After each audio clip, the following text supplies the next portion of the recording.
Breathe and... Good catch. 12 years ago, Annette Aubrey was at the start of what she hoped would be a successful career as a choreographer. But after numerous miscarriages, Annette suffered a debilitating breakdown, which cut short her career. Turn and control! So when you were going through the very tough period of your life, what physically happened to you? I had something that was very like a stroke.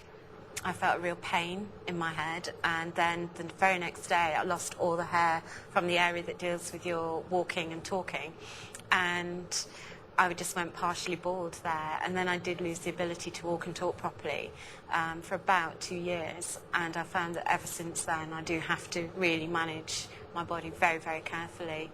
I walked along, I would have about 10 minutes walking time max, and I would walk in a way that was very, very ungainly and slow. How can you have a smile on your face? You know, I can imagine that being the absolute worst thing that can happen to a choreographer. Yeah, but I think that was the huge change. I think that suddenly, when something really, really bad happens, I think you suddenly realise how superficial everything else is, and just how real God is inside you, and just nothing else really matters. And suddenly everything falls into perspective.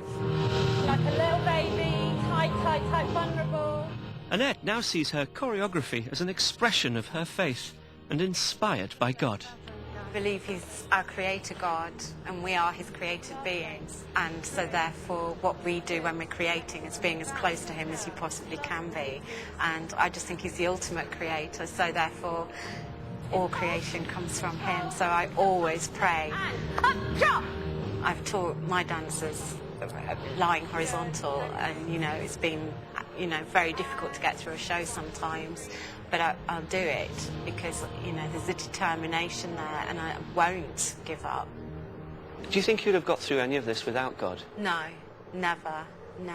And I've seen what's happened to people who've gone through similar experiences, and you ultimately have to rely on something. It's very difficult to find an inner strength, but there's no way that I could ever begin to say God was a crutch, because the things he also asks of you, although they're infinitely gentle and patient, they're also very demanding and challenging. What you're describing to me sounds utterly horrendous. Was there not a moment where you blamed God for giving you this life? Never. I never cried, why me? Because why not? You know, there are so many more people that are suffering terribly elsewhere in the world, and yes, I've experienced certain things that have been very, very hard, and my friends have lots of things that I don't, families, nice home, and all the rest of it, but I just find that what I've got inside is so fulfilling.